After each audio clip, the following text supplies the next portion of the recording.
Hey there, my fellow monster friends. Being a hardcore monster fan, I love to create terrifying monsters. That time, we will make the 3D version of the final and strongest monster in Terraria, the iconic The Wall of Flesh. We're aiming to make it not just realistic, but also incredibly terrifying, robust, eerie, and even oddly charming. It's going to be a whole lot of fun, so let's start crafting this nightmarish monster. To kick things off, let's start by creating the base model. As the name of this monster suggests, we'll begin with the single wall. This part is quite straightforward. We'll simply add a cube, adjust its size, and incorporate some bevel lines. Piece of cake. Now, on this wall, we're going to need an abundance of monster pots. Let's kick off with something big and impressive, the gigantic eyes. This monster is known for having many eyes.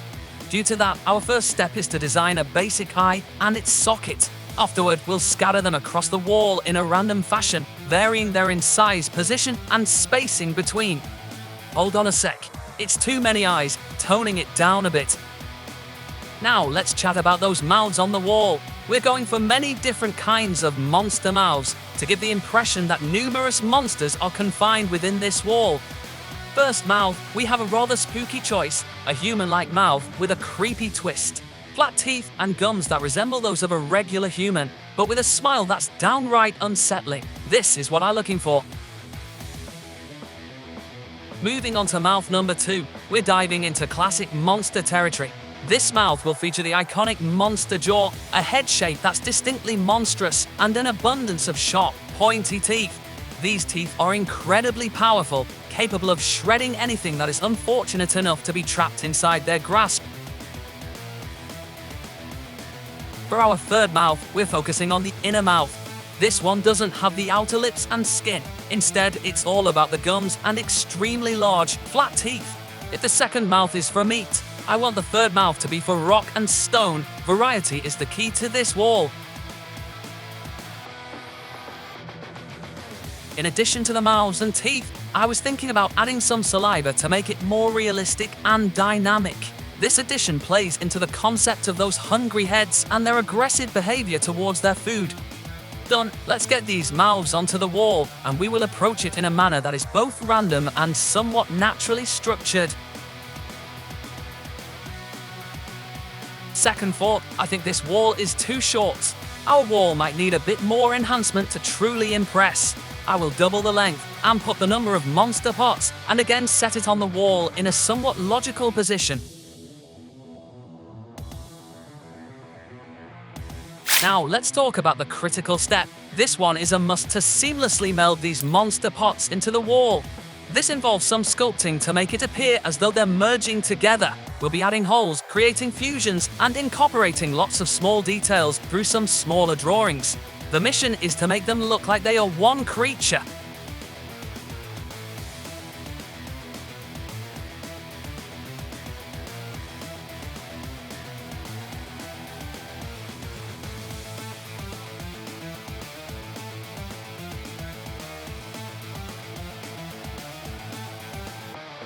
It's good enough. Let's move forward to the next stage.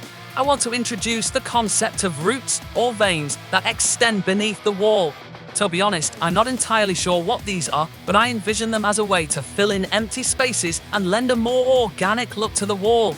These veins, combined with some texture that will work later on, will infuse our creature with a wealth of captivating detail. So, let's go ahead and just add them now.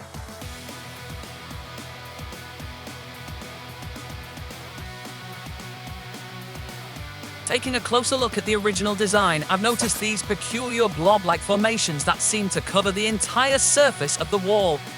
They sort of resemble the kind of blobs or warts you might find on the skin of a frog. So I thought it might be a good idea to incorporate them, staying true to the original concept. But oh my god, these blobs are very unsettling. Even just adding their basic shapes gives me goosebumps. So you know what? Let's skip that part for now. Beyond those unsettling blobs, the Wall of Flesh also features small mouths known as the Hungry, each connected by a long vein that seeks out and harms the player. We will design some and add them to the wall.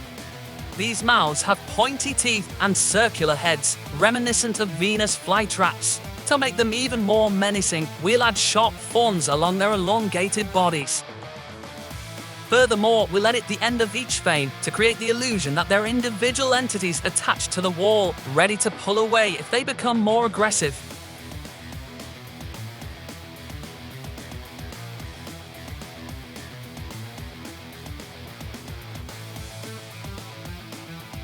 I must say, the base model is turning out to be quite magnificent. It's been more time-consuming than I initially anticipated, but we're making excellent progress.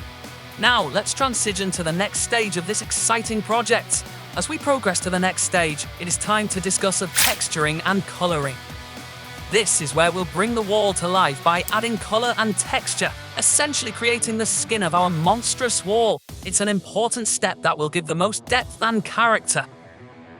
As my usual routine, let's begin by enhancing the eyes on the wall by adding some bright and lively colors. I'm thinking of making them big and clear, with a vibrant red hue accented by ominous black veins. To add some variety and uniqueness to the eye textures, I won't make all the eyes identical. Some will have an entirely red external color, while others will sport a big black pupil at their center. Moving on, it's time to decorate the white part surrounding the eyes. We're going for a dramatic effect here, envisioning large, ominous veins crisscrossing this area, painted in a deep, bloody red.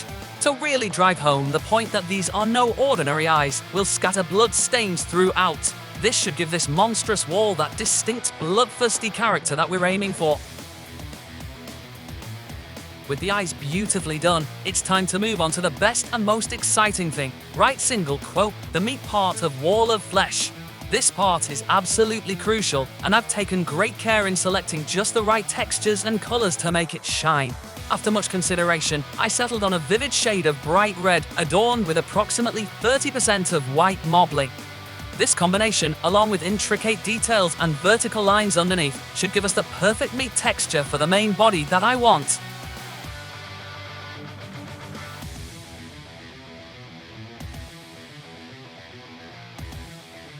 Now, for the next crucial step, we need to add shadows in the appropriate areas.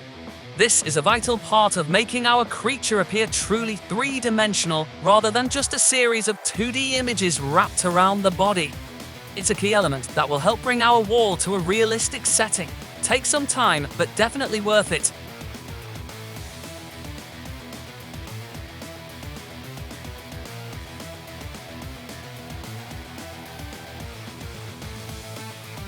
Done with the mouth, next is the teeth. We want to give them some texture, making them appear rough and natural, much like real teeth. I've decided to go for a slightly yellowish tint to convey the idea that this creature has remarkably healthy teeth. They're in peak condition. To add an extra layer of intrigue and horror, we'll splatter some blood stains across those chompers. After all, there's nothing quite as impressive as a bit of blood in the mouth. Now, when it comes to the teeth in our creepy smiley mouth, we're going all in. We'll be adding texture to both the gums and the teeth. The gums will take on a black, nightmarish appearance, adding an extra layer of roughness and color to give them an exceptionally horrifying look.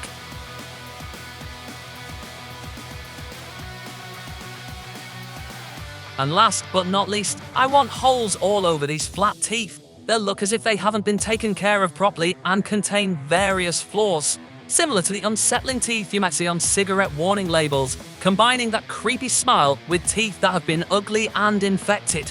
It's a chilling combo that's sure that I love about. Doing again with the mouth 3, and we finish this step in there. Before we dive into the final steps of lighting and setting the background for our monstrous creation, let's do a final touch. We will fix all the problems of our wall, like too thin, too short, eye sock or too far from each other, and hundreds of other small errors.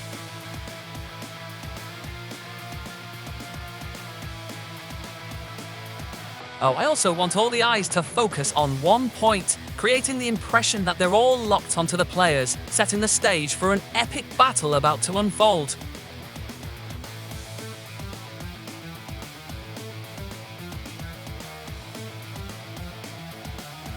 Now, let's set the stage for our monstrous creation. For the background, we're going with a magma and volcanic theme. We'll incorporate a magma ground with an emission feature, providing the necessary lighting to showcase our creation in its full glory.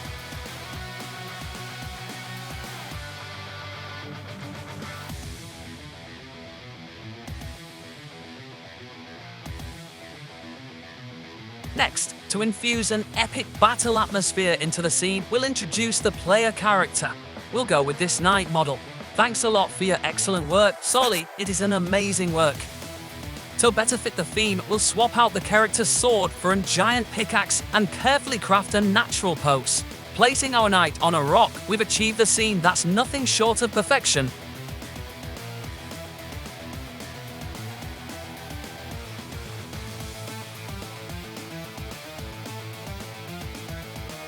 With these final changes, we'll have our creation ready to shine.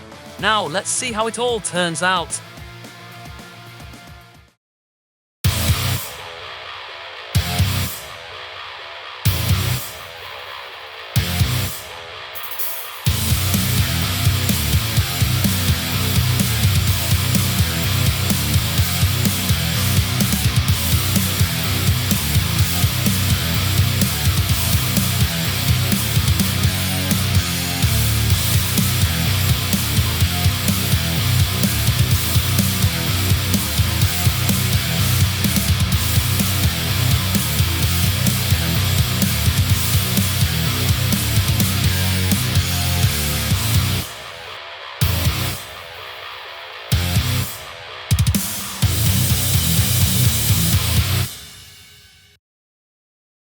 So here we are, presenting our 3D, realistic and terrifying version of the Wall of Flesh.